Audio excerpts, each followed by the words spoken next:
하나님 아버지, 저희에게 새해를 맞이할 은혜를 주셔서 감사합니다.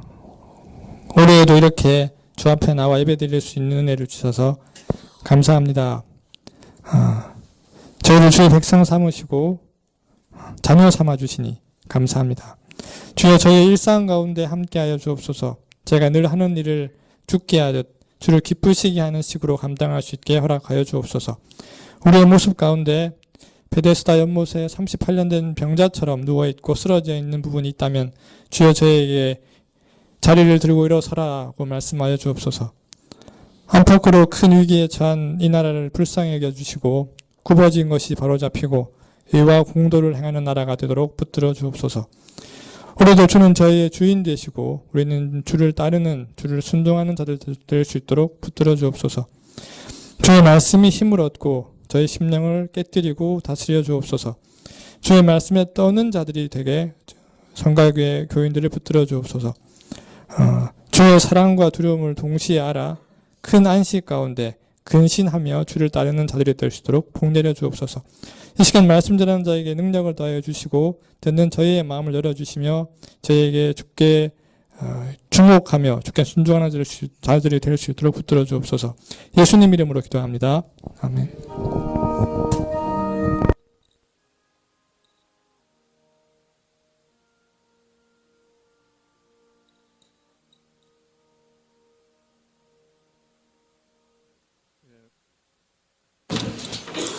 예, 말씀은 요한계시록 11장 1절부터 2절까지 말씀입니다.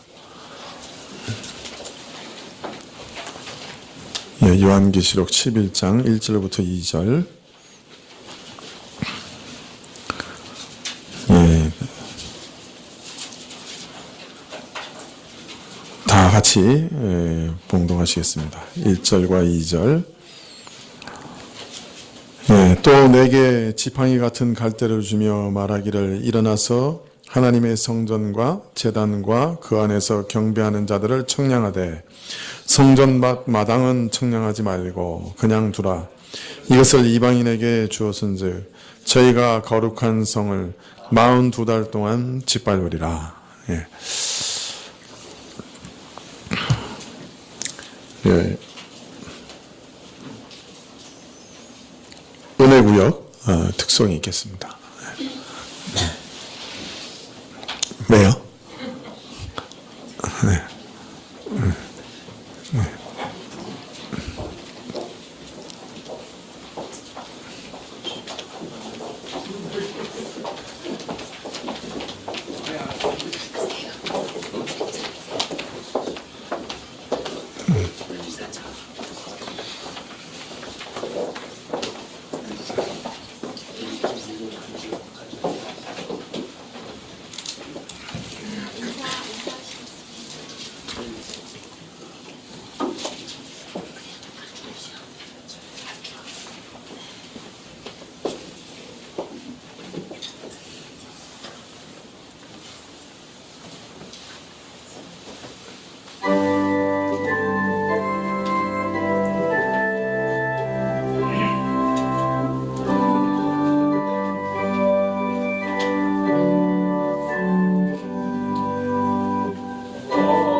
예, 고맙습니다.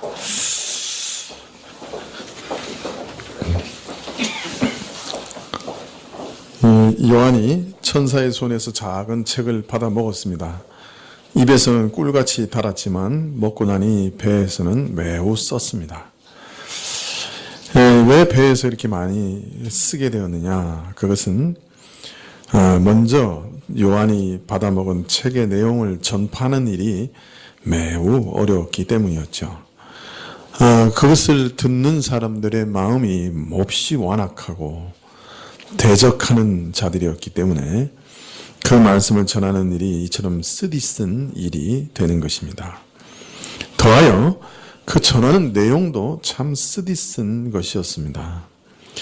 깊이 겪으면 겪을수록 참 그 고통스러움이 더하게 될 두려운 역사들이 거기 적혀 있었기 때문에 참으로 요한이 그 책을 먹었을 때 쓰디쓰게 될 수밖에 없었던 것이죠. 그래서 전하는 일이나 또 전하는 내용이 다 쓴 것이기 때문에 쓰게 되었다. 그렇게 말할 수 있습니다.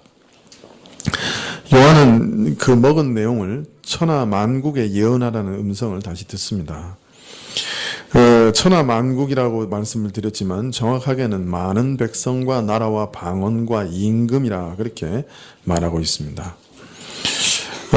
이런 내용은 지금 요한이 이 계시를 받고 있지만 사실은 이 명령이 요한 한 사람에게만 주어진 것이 아니라 앞으로 이 예언을 전해야 할 모든 증인을 대표해서 요한이 들은 것이요. 이 명령은 형식적으로는 요한에게 주어진 명령이지만 11장에서 암시하듯이 모든 그리스도인들에게 주어진 명령이요. 또 교회에 주어진 명령이다. 그렇게 말할 수가 있습니다. 자, 이런 명령이 장차 어떻게 이루어지게 될 것인가 하는 것을 밝히는 것이 사실은 계시록 11장의 말씀입니다. 이 작은 책에 쓰여진 이 내용이 어떤 형식으로 온 천하에 전해질 것이냐 하는 것을 보이시는 것이 11장이고요. 그 다음에 12장에 가면 이 작은 책에 기록된 내용이 무엇인가 하는 내용이 12장부터 쭉 기록돼서 나온다고 할 수 있습니다. 그래서 11장은 바로 그런 복음이 어떻게 전파될 것인가 하는 것을 보여주는 계시다라고 할 수가 있습니다. 먼저 1절에 보면 갈대 지팡이로 성전을 측량하는 얘기가 나옵니다. 또 내게 지팡이 같은 갈대를 주며 말하기를 일어나서 하나님의 성전과 제단과 그 안에서 경배하는 자들을 측량하되 성전 밖 마당은 측량하지 말고 그냥 두라. 이것을 이방인에게 주었은즉 저희가 저희 성을 42달 동안 짓밟으리라. 이 지팡이와 같은 갈대란 말은 성경에서 무엇을 이렇게 재는 자로 많이 사용되는 것입니다. 이 지팡이의 이 막대의 길이는 사람의 이 팔꿈치부터 이 가운데 손가락 끝까지의 길이에 사람의 손바닥 길이만큼을 더한 것의 6배의 길입니다. 얼마나 될까요, 그러면? 자, 손 밑에, 여기서 여기까지, 거기다가 손바닥 넓이만큼 더하면 얼마나 될까요? 네? 7, 80cm? 여기서부터 여기까지가 35 보통. 40? 35? 거기 더해서 손바닥 넓이만큼 18? 53? 4? 그것을 6으로 곱하면 3m 15. 3m 10에서 3m 15. 우리는 지금 조금 큰 것 같아요. 우리가 좀 길어요. 옛날 사람보다. 우리가 옛날 사람보다 손발이 길어요. 키도 크고. 그래서 하여튼 고대 측량법으로 따지면 3.1m에서 3.15m 정도 되는 길입니다. 에스겔에 나와요. 이게 여기서부터 여기, 거기다 손바닥 넓이에 거기다 6개 더한 자라고 나와요. 그냥 근거 없는 말이 아니고 그래서 그걸 계산해 보면 3.1m에서 3.15m. 네, 그래서 지팡이 같이 일직선이고 속이 빈 갈대인데 3.1m 정도 되는 겁니다. 그래서 오늘 말씀에서는 이런 자를 가지고 성전과 제단과 경배하는 자들을 청량하라고 하십니다.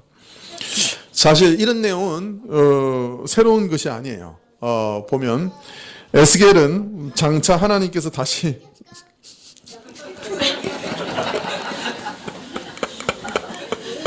죄송합니다.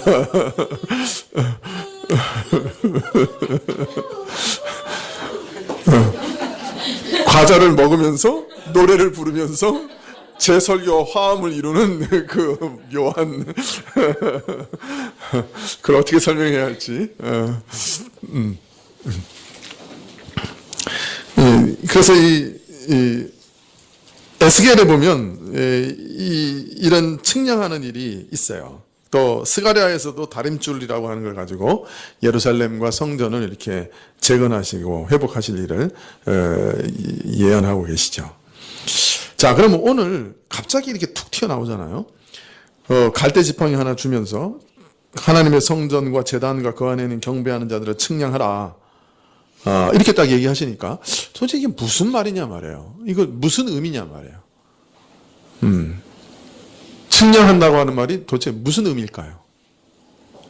또 성전반 마당은 측량하지 말라 그래요. 성전반 마당은 또 어디예요? 또 그것은 또 이방인에게 42달 동안 줬다 그래요. 이걸 어떻게 해석해야 되는 거예요?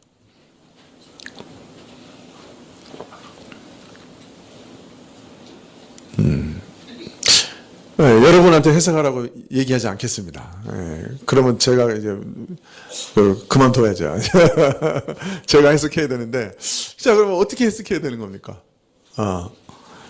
우리가 항상 계시록은 뭘로 해석했죠? 예, 구약 성경으로 해석했죠. 그러면 이 배경이 되는 말씀이 에스겔서에 있다고 말씀드렸죠. 그러면 에스겔서를 잘 살펴보면 이 말씀의 의미를 우리가 알 수 있을 거예요. 우리가 이거 이제 자꾸 이렇게 여기가 상당히 이제 여기서부터 이제 점점 이렇게 치열한 논쟁점이 벌어져요. 이제 계시록의 이제 해석에 있어서 이제 조금 이따가 말하겠지만은 이 성전이 어디냐, 그리고 그것에 따라서 이제 앞날에 지금 있는 이스라엘의 운명이 어떻게 바뀌냐, 이런 얘기가 막 확 일어나거든요. 네, 이제 그런 것들을 이제 잘 해석해야, 이제, 명백한 의미를 우리가 알 수 있을 겁니다. 에스겔의 성전을 측량하는 말씀이 어디서 나오냐면, 에스겔서 40장부터 42장에 나옵니다.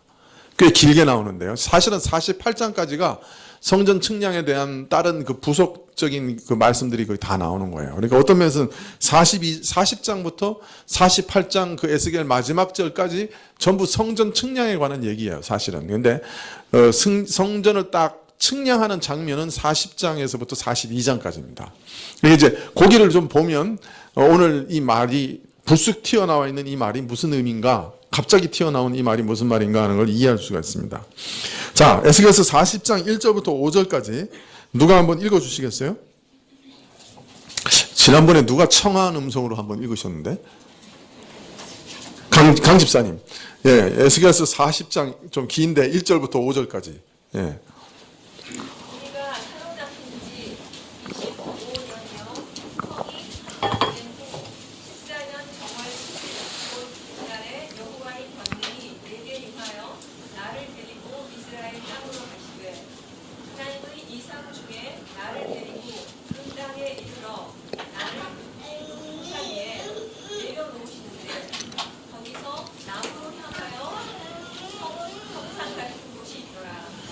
나를 데리시고 거기 이르시니 모양이 눈같이 빛난 사람 하나가 손에 상줄과 청량하는 장대를 가지고 문에 서서 있더니 그 사람이 내게 이르되 인자야 내가 내게 보이는 그것을 눈으로 보고 귀로 들으며 내 마음으로 생각할지어다.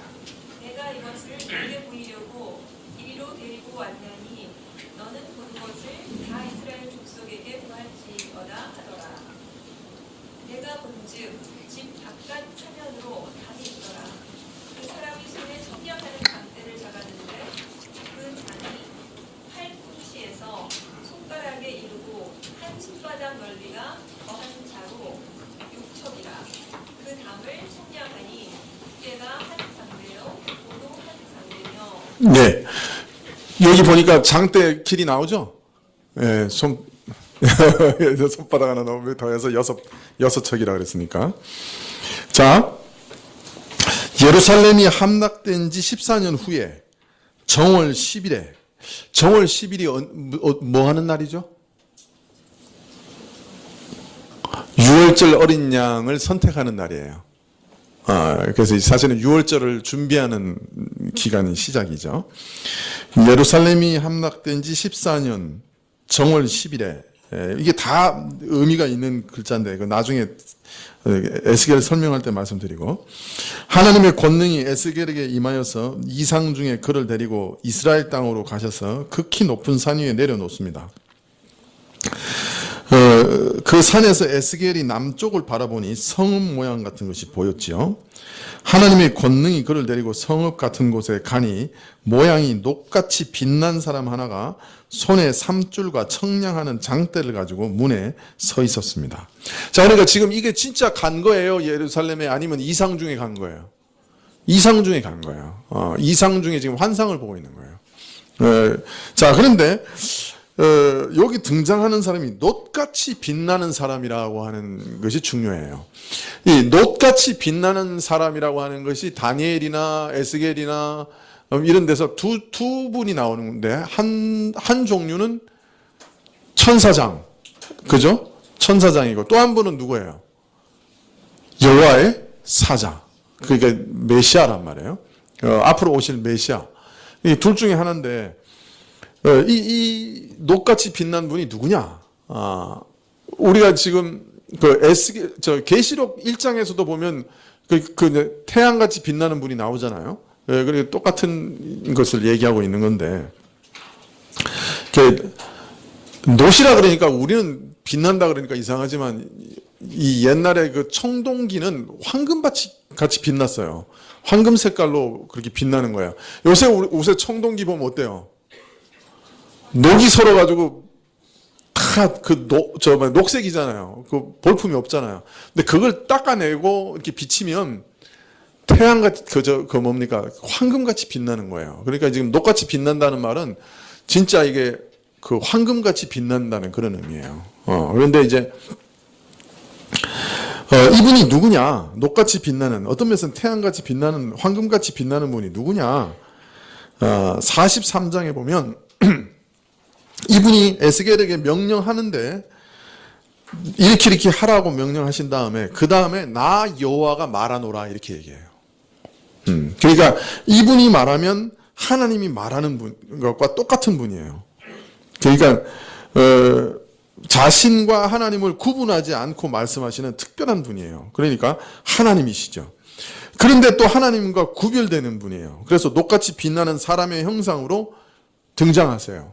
그러니까 어떤 면에서는 여호와의 사자, 하나님이신데 사람의 형상으로 등장하시는 분. 그리고 절도 받으시고 경배도 받으시고 자신이 말하신 것을 여호와가 말하였다고 말하시는 그런 분이죠. 그러니까 성육신 하시기 이전에 제2위이신 그리스도, 메시아이라고 볼 수 있습니다.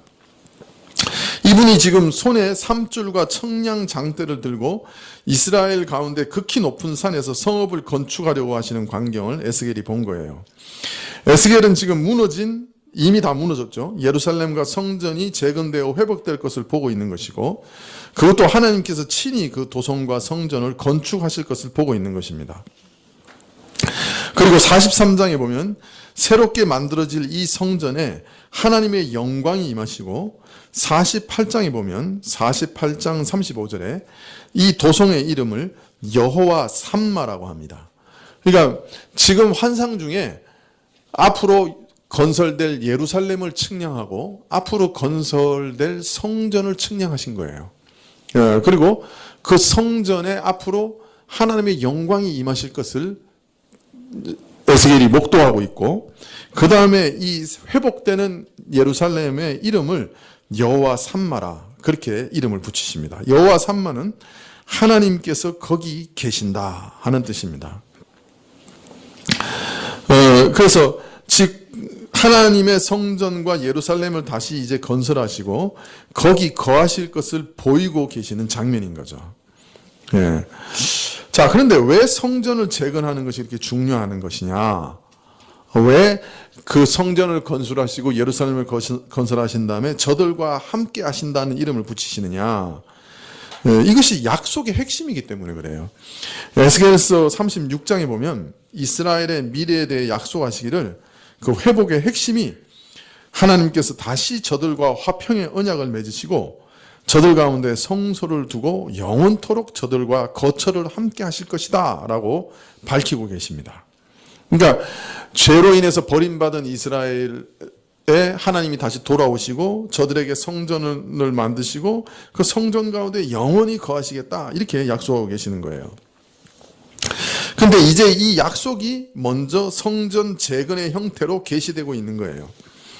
또 하나님께서는 이스라엘을 회복하실 때 약속하시기를 이스라엘로 장차 온전히 하나 되게 하시고 한 목자 곧 다윗의 후손으로 오실 메시아 왕으로 하여금 다스리게 하시고 성령을 저들에게 보내셔서 마른 뼈와 같은 자들을 다시 살리시고 그 생명을 변화시키시고 돌과 같은 굳은 마음을 완전히 제거하시고 부드러운 마음을 주시겠다. 그래서 하나님의 법을 마음으로 순종하게 하시겠다 하는 그런 놀라운 약속을 주십니다.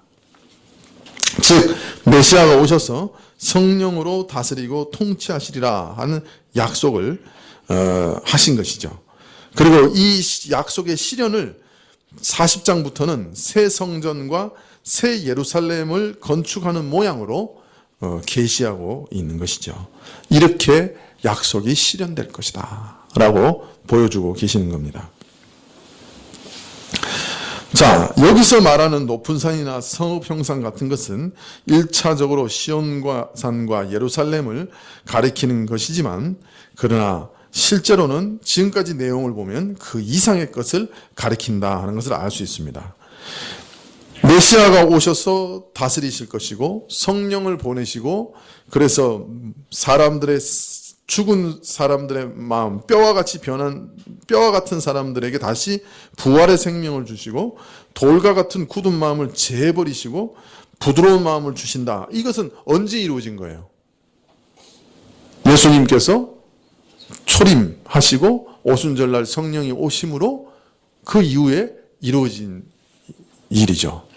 그러니까 지금 에스겔이 측량하고 있는 이 성전과 하나님의 도성은 앞으로 바벨론 포로에서 돌아가서 지을 성전과 예루살렘을 지금 보이고 있는 거예요? 아니면 예수님이 오신 이후에 건설하실 신약 교회를 보고 있는 거예요?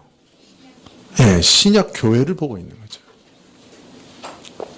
자, 그러니까 에스겔서에서 벌써 이미 성전과 예루살렘을 측량할 때는 그 앞으로 가나안 땅에 돌아가서 지을 성전과 예루살렘을 포함하겠지만 그걸 얘기하는 게 아니었어요. 더 근본적인 성전, 신약 교회를 보고 있는 것이었어요. 예. 그래서 앞으로 예루살렘과 성전도 오직 그림자와 상징일 뿐이요, 또 지금 보고 있는 것도 상징이죠. 하나님께서 지으실 여호와의 사자, 즉 예수 그리스도, 놋같이 밝게 빛나는 그분이 지으실 성전, 바로 신약 교회를 얘기하는 것이다 라고 말할 수가 있는 것입니다. 그래서 이 사실이 너무나 중대하기 때문에 하나님께서 에스겔에게 이르시되 내가 내게 보이는 것을 눈으로 보고 귀로 들으며 또한 내 마음으로 깊이 생각하라, 이렇게 얘기하신 것입니다. 그 깊은 의미를 다 헤아려서 그 참된 내용을 이스라엘에게 구하라, 그렇게 말씀하신 것이죠. 자, 그래서 에스겔서 42장까지 앞으로 하나님이 지으실 새 성전의 모양에 대해서 다 측량해서 기록하고 있는데, 조금 전에 말했듯이 이것은 간접적으로 비유적으로 보이신 일이요, 문자 그대로 성전이 세워지는 것은 아니다. 어떤 면에서는 교회를 상징하는 말씀이다, 그렇게 이해해야 합니다. 최근에 와서 이 세대주의 교회, 극단적인 세대주의 같은 곳에서는 앞으로 육적 이스라엘이 예루살렘에 성전을 건축할 것이다, 이렇게 주장합니다. 그래서 에스겔이 예언한 이 성전이 이스라엘 땅 예루살렘에 세워질 것이다, 그렇게 주장하고 있는 것이죠. 이런 주장이 1900년도부터 좀 있었는데 이스라엘이 예루살렘을 점령한 6.1 전쟁 이후에 아주 각광을 받고 있어요. 그래서 지금 이제 예루살렘을 점령한 이스라엘이 곧 그 예루살렘 그 성전터에, 지금은 이제 모스크가 세워져 있잖아요. 그 모스크를 허물고 거기다가 예루살렘 성전을 지을 거다. 그리고 이제 이스라엘 사람들은 그 성전의 설계도까지 다 만들었다, 막 그런 내용이 막 이렇게 전해지고, 그래서 그 성전이 지어진 다음에는 이방의 그 모든 시간이 끝나기 때문에 예수님께서 재림하실 거다. 그래가지고 이제 언제 성전이 지어지냐 막 이렇게 주목하고 막 그런 일들이 있는데, 사실 에스겔서에서는 그 얘기를 하고 있는 게 아닌 것이죠. 그래서 이 에스겔서에서 보이고 있는 것은 놋같이 밝게 빛나는 분이 계획하시고 건설하시는 성전, 즉 메시아가 건설하시는 성전, 바로 우리들 자신, 신약 교회를 상징적으로 보이고 있다고 하는 것을 우리가 이해해야 하는 것입니다. 자, 그런데 이 밝게 빛나는 이 메시아가 이 에스겔에서 성전을 측량하고 예루살렘을 측량하는 것은 뭘 의미하는 것일까요?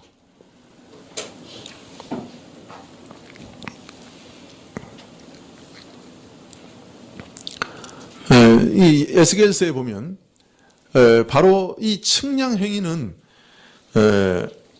영역을 구별하는 행위죠. 그죠? 영역을 딱 구별하는 거죠. 요거는 내 땅. 여러분,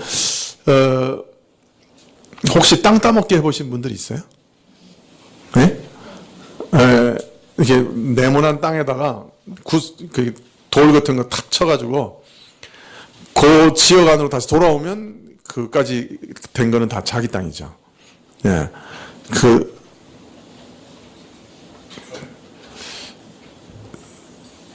다 아시죠? 예. 예. 그것과 똑같은 거예요. 여기는 내 땅하고 지금 재고 계시는 거예요. 그죠? 그러니까 다른 말로 말하면 그 땅은 메시아의 것이라는 거예요. 다른 말로 말하면 메시아가 통치하는 영역이라는 거예요.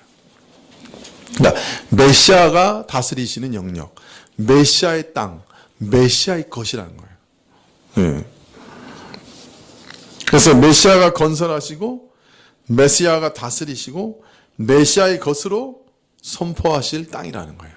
그걸 이제 상징적으로 보여주고 있는 거예요. 다 일일이 청량해가지고. 네. 자, 이게 에스겔서의 의미예요. 앞으로 메시아가 오셔서 성전을 지으실 건데 그 성전은 메시아의 것이다. 그리고 메시아가 다스리시는 곳이다. 메시아가 거하시는 곳이다. 함께. 이게 이제 43장부터 쭉 나오는 말의 의미예요. 자, 그런데 오늘 요한계시록의 말씀은 이 에스겔이 측량한 것의 문맥에 또 다른 것을 더해요. 또 다른 맥락을 더해요. 왜냐하면 문맥을 보면 이 요한계시록의 11장 바로 앞에는 뭐가 나오냐면 회개할 줄 모르는 악한 세상을 향해서 겪으면 겪을수록 고통스러운 재난을 선포하는 명령이 바로 앞에 있어요.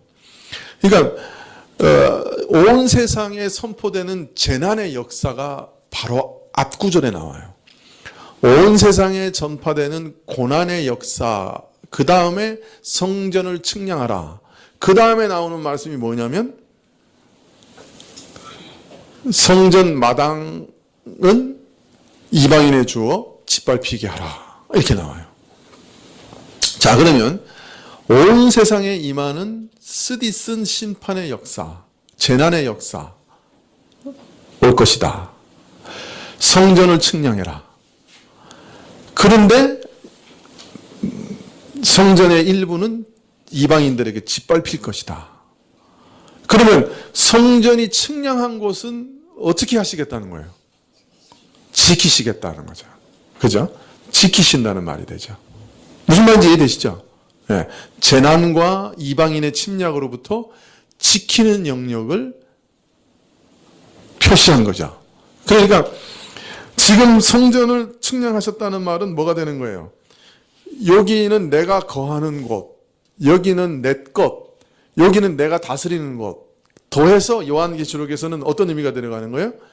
여기는 내가 보호하는 곳이라고 말씀하고 계시는 거예요. 무슨 말인지 이해가 되시죠?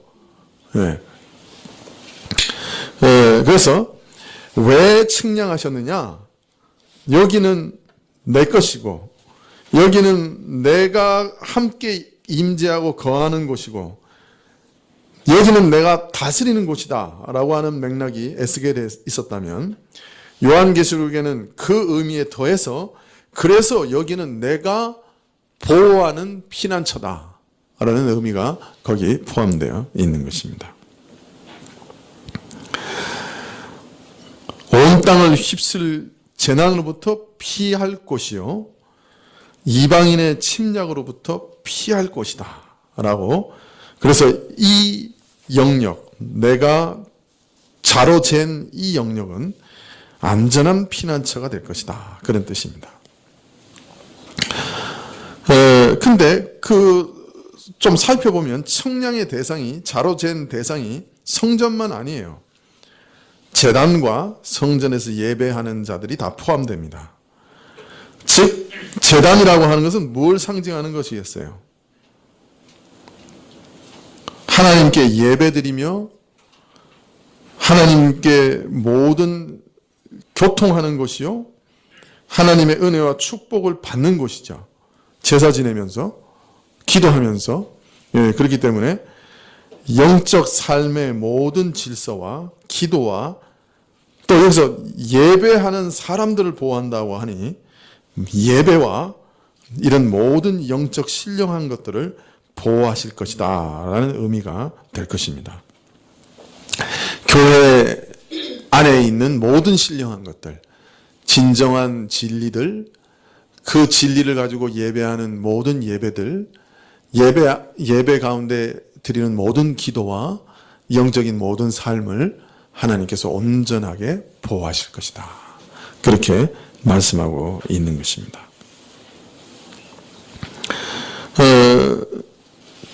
사실 신약교회에 속한 모든 진실된 신자들을 하나님께서는 눈동자와 같이 보호하실 것이라고 성경에 이미 약속하고 계십니다. 우리가 인생을 살다 보면 마치 하나님이 나와 함께 계시지 않으시는 것처럼 느껴질 때가 있습니다. 고통의 깊은 구렁텅이에 빠져 있을 때 하나님이 마치 외면하시는 것 같고 우리의 기도를 듣지 않으시는 것 같습니다. 그렇게 느껴질 때가 있는 것이죠. 가슴이 찢어질 듯한 슬픔에 놓여 있을 때 하나님의 그 슬픔에 아무런 응답도 안 하시는 것처럼 생각될 때 어떻게 하나님이 살아계시면 이런 일들이 일어날 수 있느냐고 외마디 소리를 부르실 때 너무나 절실히 하나님의 도움을 필요할 때도 그 손이 감추어진 것처럼 생각될 때 그럴 때가 있는 것이 사실입니다. 그러나 오늘 말씀 보면 하나님께서 우리를 다 그의 자로 재셨어요. 그리고 여기 이 안에는 내가 함께 거하는 곳이고 이 사람들은 내가 교통하고 다스리고 내 것이라고 말하는 사람들이고 이 사람들은 내가 끝까지 보호하는 사람들이다 라고 말하고 계시는 거예요. 그래서 하나님은 오늘도 우리를 눈동자와 같이 지켜주십니다. 우리를 보호하십니다. 우리를 도와주시고 붙들어 주십니다. 우리가 어디로 가든지 우리와 함께 하십니다. 여러분, 아이를 키워보신 분들은 아실 거예요. 아이를 어릴 때는 부모가 항상 제일 염두에 두는 게 뭡니까? 그 아이를 자신의 시선 안에 두는 거죠. 그죠? 시선 바깥에 두지 않습니다. 아이가 어릴 때는 항상 시선 안에 두려고 노력합니다. 사람이 많은 곳에 가면 아예 손 잡고 갑니다. 손을 놓칠까봐. 그죠?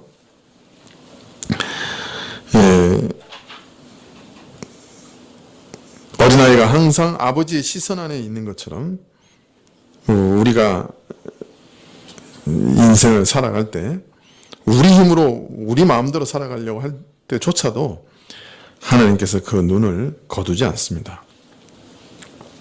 시편 121편 3절부터 보면 여호와께서 너를 실족하지 아니하게 하시며 너를 지키시는 이가 졸지 아니하시리로다. 이스라엘을 지키시는 이는 졸지도 아니하시고 주무시지도 아니하시리로다. 여호와는 너를 지키시는 이시라. 여호와께서 내 오른쪽에서 내 그늘이 되시나니 낮에 해가 너를 상치 아니하게 하시며 밤의 달도 너를 해치지 않게 하시리로다. 여호와께서 너를 지켜 모든 환난을 명쾌하시며 또 내 영혼을 지키시리로다. 여호와께서 너의 출입을 지금부터 영원까지 지키시리로다. 마지막 때를 살아가는 교회를 측량하라 하심으로 저들과 함께 하시고 저들을 통치하시며 저들을 지키시겠다고 약속하고 계십니다. 성도들은 이러한 시기에 뭘 하느냐? 이렇게 측량된 자들이 하는 제일 중요한 일은 바로 경배하는 일입니다. 왜냐하면 성전과 제단과 그 안에서 경배하는 자들이라고 말하고 있기 때문입니다. 신약교회의 가장 본질적 사명이 무엇이냐? 바로 예배 공동체라. 하나님 앞에서 예배하는 것이다. 그렇게 말하고 있습니다. 여러분, 주일날 왜 교회 나오세요? 설교를 들으러 오십니까? 물론 하나님의 말씀을 듣는 것 굉장히 중요하죠. 너무너무나 중요하죠. 그러나 그 설교를 듣는 것 자체도 예배의 한 부분인 것을 잊어버리시면 안 돼요. 예배는 언제 시작합니까? 설교를 시작할 때 예배가 시작됩니까? 아니면 자 묵상기도 드리십시다 할 때 예배가 시작됩니까? 아니면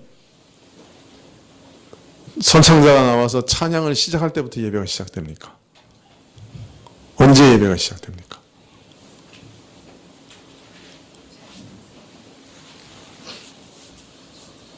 응? 언제 예배가 시작되는 겁니까? 예배가 시작될 때부터. 자, 이제 묵상기도 합시다 라고 시작할 때 예배가 시작됩니까? 그러면 그 앞에서 우리가 찬양을 드리기 시작할 때는 예배가 아닙니까?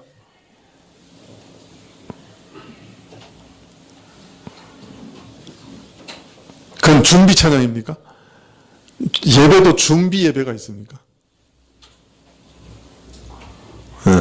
사실은 우리가 와서 고요히 주님 앞에 마음을 열고 기도하면서 하나님 오늘도 내가 주님 앞에 엎드려 주님을 높이고 주님께 감사하고 주님께 영광을 돌려드리고자 합니다 라고 내 마음을 여는 순간부터 이미 예배는 시작되는 거죠.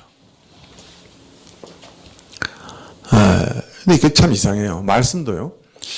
예배 드리기 한 몇 분 전이라도 와서 그렇게 마음을 열고 그래서 예배 순서를 따라서 하나하나 하나님께 예배를 드려갈 때 그 와 닿는 말씀의 느낌과 헐레벌떡 막 와가지고 앉자마자 그냥 말씀 앞부분에 서론도 다 잘라먹고 듣는 말씀의 느낌은 정말 다른 거예요. 그래서 여러분 우리가 주일날 와서 낮 예배를 드리는 거는 혼자 집에서 예배 드려도 되잖아요. 근데 왜 모여서 예배 드리는 거예요? 일주일 동안에 우리 모든 삶을 모아서 삶으로 드렸던 예배를 다 모아가지고 한 시간에 한 장소에 한 믿음을 가진 사람들이 공동체로 다 모여가지고 우리 일주일의 모든 삶의 예배를 다 모아서 그 열매를 가지고 하나님께 드리는 예배예요. 네, 그렇기 때문에 너무나 귀중하고 너무나 존귀한 거죠. 그래서 아무리 핍박이 많은 세대라도 주일날 모여서 예배를 드리는 일만은 목숨을 걸고 지키려고 했잖아요. 어떤 초대교회 사람들은 냄새나는 무덤 속에 들어가서라도 예배를 드리려고 했잖아요. 여러분 카타콤 같은 데 가보시면 알겠지만은 그 무덤이거든요. 그냥 그 사람 뼈가 그냥 있어요. 이렇게 칸칸이 이렇게 사람 시체를 넣었기 때문에 그냥 사람 뼈가 이렇게 막 옆에서 이렇게 보이는 그런 곳이거든요. 그 지하 시커먼 그 무덤에 가서라도 어떻게든 모여가지고 하나님께 예배를 같이 드리려고 했거든요. 예, 그거는 그만큼 예배가 중요하기 때문에 그렇죠. 신약 교회가 왜 존재하느냐? 예배 공동체로 존재하는 거예요. 그게 제일 우선적인 일이에요. 예, 그래서 여러분 올해는 좀 늦지 마시고 한 15분 전이라도 오시는 것을 목표로 삼으세요. 원래 한 30분 전에 오는 걸 목표로 삼으셔야 한 15분 전에 오실 수 있어요. 그렇게 해서 오셔서 고요히 하나님 앞에서 마음을 먼저 여시고 그 다음에 한 걸음 한 걸음 예배 순서를 따라서 그게 의미 없는 거 아니거든요. 함께 그 의미를 생각하시면서 기도는 무슨 의미인가? 찬송은 뭔가? 찬송도 온 모든 사람들이 하나님께 한 목소리로 드리기 위해서 부르는 거잖아요. 하나님께 부르는 거잖아요. 하나님께 드리는 거거든요. 그래서 그 찬송 속에서 하나님께 내 마음을 똑같이 표현하면서 한 믿음을 표현하는 모든 공동체가 한 목소리로 하나님께 기도하는 그런 일들이니까 가사를 잘 생각하면서 찬송을 드려야 될 거예요. 그러면서 내 마음을 하나님께 드리고 내가 하나님 앞에 엎어져서 마음으로 절하는 거거든요. 처음 묵상 기도할 때부터도 아니면 그 이전에 이미 준비 찬양할 때부터 내 마음을 열어서 하나님께 드리는 거예요. 그래서 엎드려 절하는 거죠. 네. 말씀을 같이 읽는 것도 그 말씀을 내가 입으로 고백하면서 하나님께 외쳐 고백하는 거예요. 그래서 내 마음에도 고백하고 내 이웃에게도 고백하고 내 형제들에게도 고백하고 또 하나님께도 고백하는 거예요. 그러면서 말씀을 읽혀 드리는 거예요. 그 교동문이죠. 우리 대표 기도도 혼자 기도하지만 우리가 다 그 내용을 기도하는 거예요. 그래서 아멘으로 하나님께 그것을 올려드리는 거죠. 네. 하나 한순간 한순간이 귀중하죠. 성가대도 마찬가지죠. 우리가 다 드려야 될 찬양인데 잘 연습해서 하나님께 대표로 드리고 있는 거죠. 끝나면 아멘 하고 화답하시는 게 올바른 일이죠. 나도 똑같이 이렇게 하나님께 찬양을 드립니다. 그렇게 아멘으로 화답하시는 것이 올바른 일이죠. 우리가 서로 광고하는 것도 그냥 세상에서 광고하는 거하고 다르죠. 성도가 서로 교통하는 거죠. 그래서 서로 영적으로 교통하는 방식이죠. 헌물 드리는 것도 그냥 교회를 운영하려면 돈이 필요하니까 그냥 도네이션 하는 거 아니죠. 하나님께 나 자신을 드리는 표로 드리는 거죠. 자신을 먼저 드려야 되는 거예요. 헌금을 할 때는 나를 드리고 그 드리는 표로 내 가진 물질의 일부를 드리는 것이니까 그런 것들을 하나하나 영적인 의미를 자꾸 생각하면서 예배 공동체로 하나님께 같이 나가서 예배를 드리도록 힘써야 됩니다. 그래서 우리 마음이 예배를 드리지 않는다면 성전 마당만 밟고 가는 것과 똑같은 것일 거예요. 그래서 시간을 잘 지키되 딱 시간에 맞춰서 오신다고 생각하지 마시고 조금 일찍 오신다고 생각하시면 좋겠습니다. 자, 이제 2절인데요. 여기가 이제 참 어려워요. 네. 성전 밖 마당은 청량하지 말고 그냥 두라. 이것을 이방인에게 주었은즉 저희가 거룩한 성을 42달 동안 짓밟으리라. 여기 성전 밖 마당이란 말은 바깥들이란 말이에요.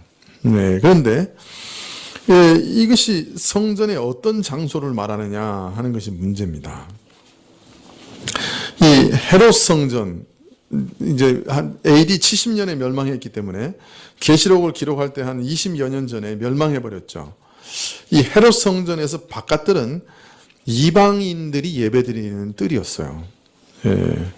이 헤롯 성전의 바깥들을 얘기하는 것이냐, 혹 포로 이후에 재건된 성전의 바깥들을 얘기하는 거냐, 솔로몬 성전의 바깥들을 얘기하는 거냐, 여러 가지 생각할 수가 있겠죠. 그러나 우리는 지금 요한이 어디를 의식하고 있다고 하는 것을 살펴봤죠. 에스겔서에 있는 성전 측량을 의식한다고 보았죠. 그렇다면 에스겔서에는 바깥들이 없을까요?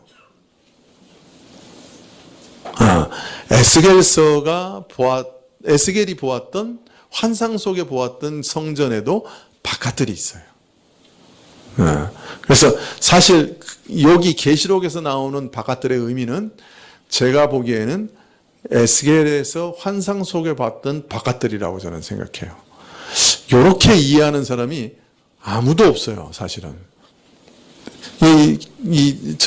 제가 본 주석이 한 20권 정도 되는데 아무도 그렇게 주장하지 않아요. 헤롯 성전의 바깥들로 이해하는 분들도 많고, 그냥 재건된 성전의 바깥들로 이해된 분도 많고, 그런데 지금 여기는 헤롯 성전도 없어요. 사실 다 지금 무너져서 아무도 없는 거예요, 지금. 요한 당시에도 성전은 없어요, 이 지상에. 그죠? 그리고 요한은 항상 구약을 배경으로 하고 있고, 지금 에스겔의 측량을 배경으로 하고 있기 때문에, 제가 보기에는 에스겔이 얘기했던 그 환상 속에서 봤던 성전의 바깥들이라고 저는 생각해요. 논리적으로 타당하죠? 그렇죠? 그러면 성전의 바깥틀이 뭔가 하는 것을 먼저 좀 봅시다. 그리고 사실 이것을 해석하는데도 성전 바깥틀이 뭐냐 하는 것에 대해서도 설왕설래가 엄청 많아요. 그런데 대부분의 주석학자들은 뭐라고 이해하냐면 이 성전 바깥틀은 믿는다고 신앙은 고백하지만 위선적으로 믿는 사람들을 얘기한다. 그래서 위선자들은 이렇게 이방인들에게 짓밟히도록 내버려 두신다는 그런 의미다. 이렇게 해석을 많이 해요. 그러나 에스겔서에서는 전혀 다른 의미를 우리에게 가르쳐 줍니다. 에스겔서 42장 15절부터 한번 보시겠습니까?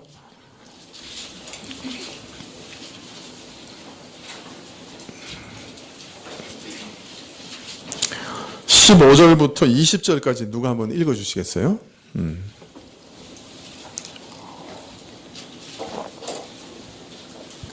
에스겔서 42장 15절부터 20절.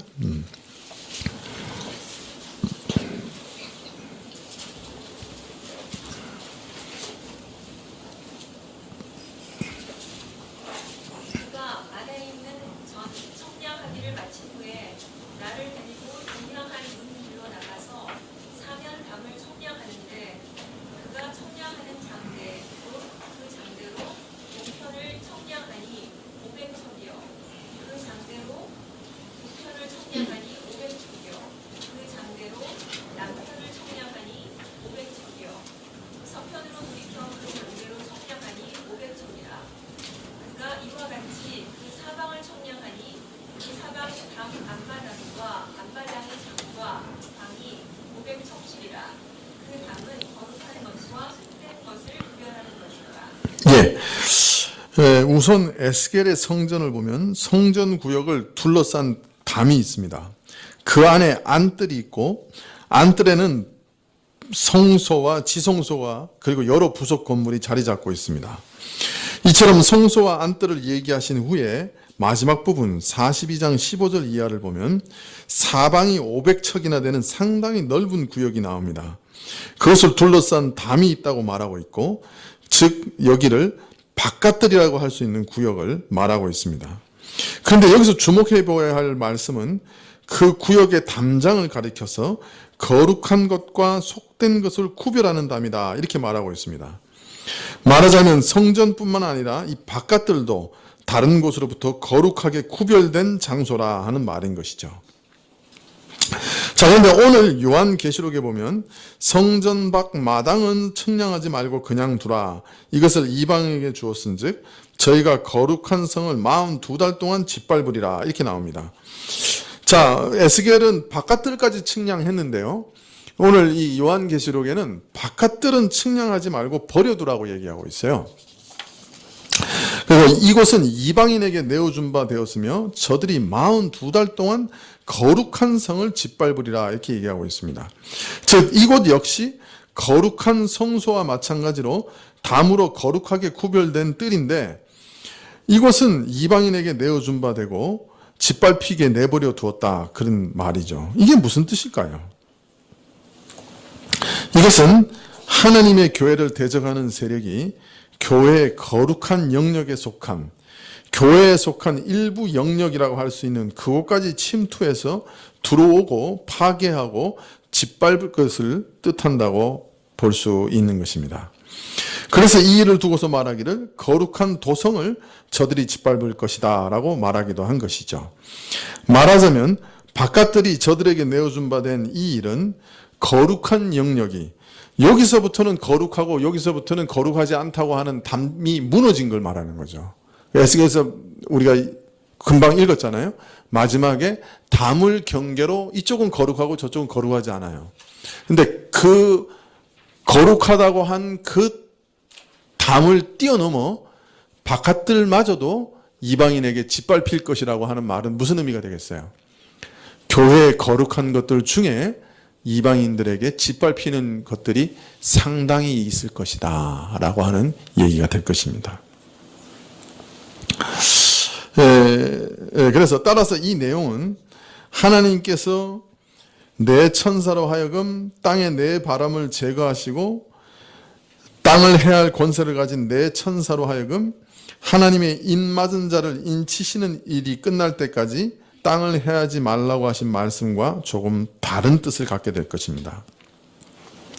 하나님께서 복음의 역사가 이루기까지 자기에게 속한 자들을 환난에서 지키신다고 하는 근본적인 뜻은 차이가 없지만 14만 4천 명을 확실하게 지킬 것이라고 하는 뜻에는 전혀 차이가 없지만 오늘 말씀은 때로는 세상 세력에 의해서 거룩한 영역이 짓밟히는 그런 능력도 교회가 겪게 될 것을 알리고 있다고 할 것입니다.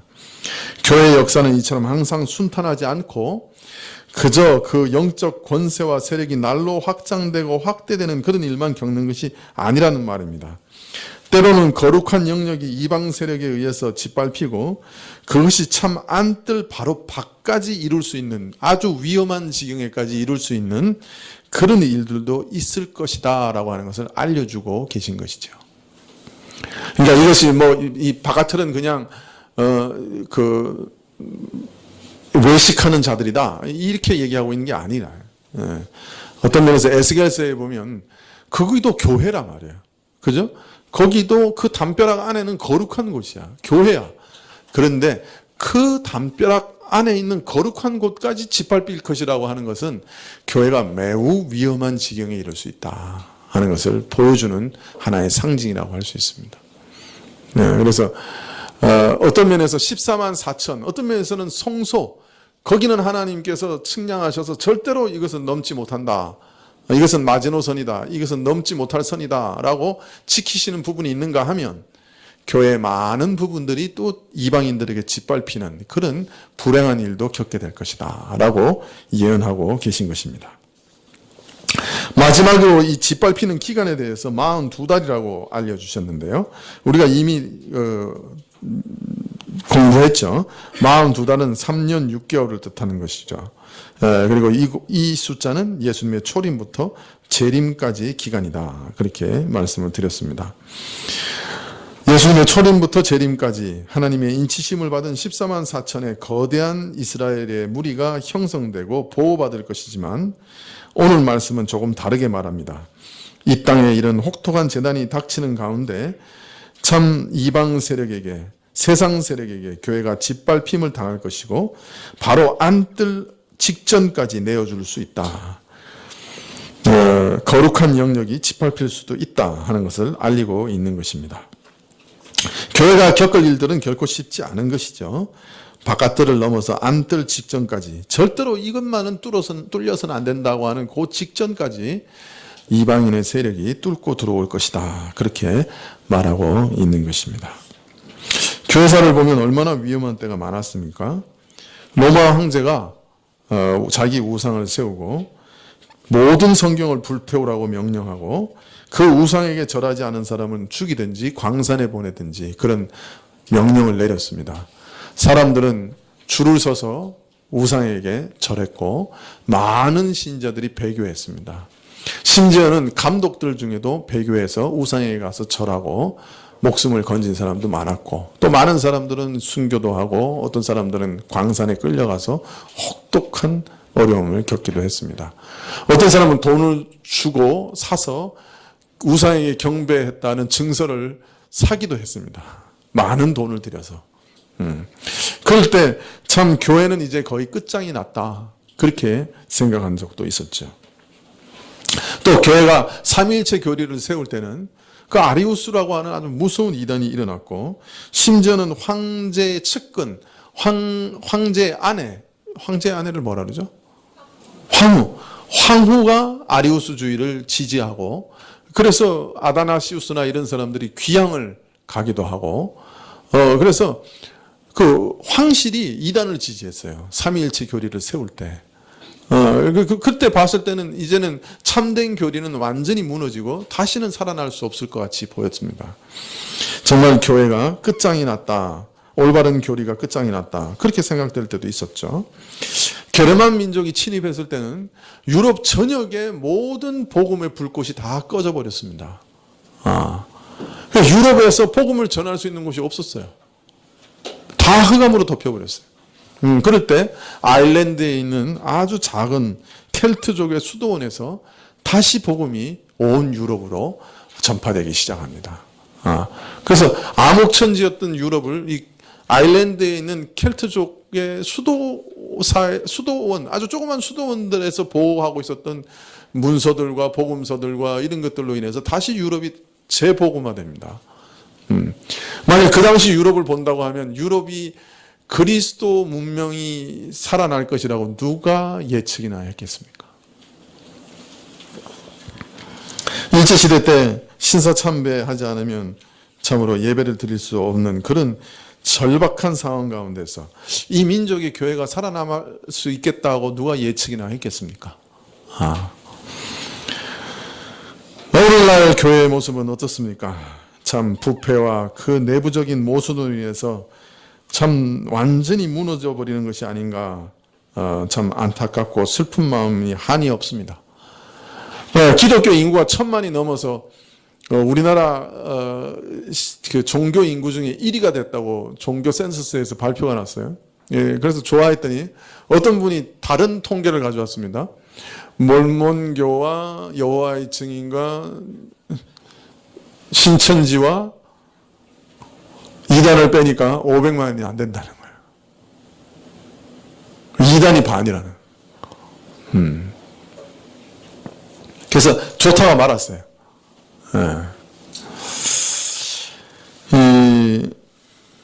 참 이런 안타까운 가운데서 참 위기다, 그렇게 생각이 듭니다. 성전 바깥들이 짓밟히고 있죠. 네, 그러나 우리가 확신할 수 있는 게 있어요. 그건 뭡니까? 하나님께서는 성전 안마당을 허용하신 적이 없습니다. 하나님께서 측량하시고 반드시 보호하실 겁니다. 네, 우리는 그걸 믿고 가는 거예요. 우리 인생 가운데도 하나님이 정말 버리셨는가 낙심할 때가 있습니다. 그러나 하나님께서 측량하시고 우리를 보호하십니다. 정말 버리지 않으시는 분입니다. 교회도 버리지 않으시는 분입니다. 우리는 예배 공동체를 마지막 날까지 지켜나갈 겁니다. 하나님을 정말 믿고 그분을 예배하는 공동체가 마지막까지 이 땅에 살아남을 겁니다. 기도하시겠습니다.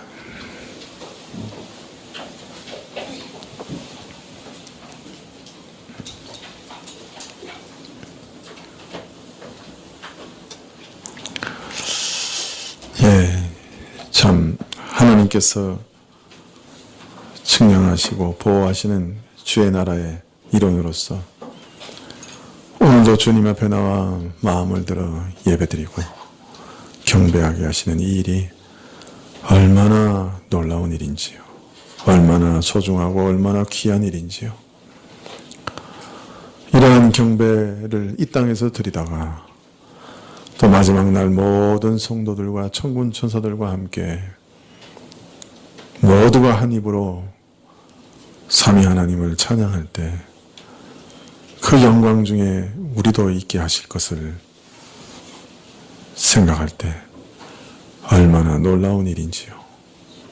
그 찬양의 아름다운 선율과 그 모든 성도들의 우렁찬 찬송과 천군 천사들의 화답 속에서 주님을 만나게 될 그날이 얼마나 놀라운 경험이 될지요. 지금 우리 모든 사람, 우리 자녀들까지 한 사람도 빠짐없이 그날에 있게 하옵소서. 이 땅에서 항상 예배를 드리며 예배 공동체로 살아가다가 마지막에 주의 존전에서 다 만나서 함께 또 예배 드릴 수 있도록 허락하여 주옵소서. 예수님의 이름으로 기도합나이다. 아멘. 네, 주님 가르쳐 주신 기도로 예배를 마치겠습니다. 네. 하늘에 계신 우리 아버지시여, 이름이 거룩히 여김을 받으시오. 나라의 임하옵시며 뜻이 하늘에서 이룬 것 같이 땅에서도 이루어지이다. 오늘날 우리에게 일용할 양식을 주옵시고 우리가 우리에게 죄 지은 자를 사하여 준 것 같이 우리의 죄를 사하여 주옵시고 너를 시험에 들게 하지 마옵시고 다만 악에서 구하옵소서. 대개의 나라와 권세와 영광이 아버지께 영원히 있사옵나이다. 아멘.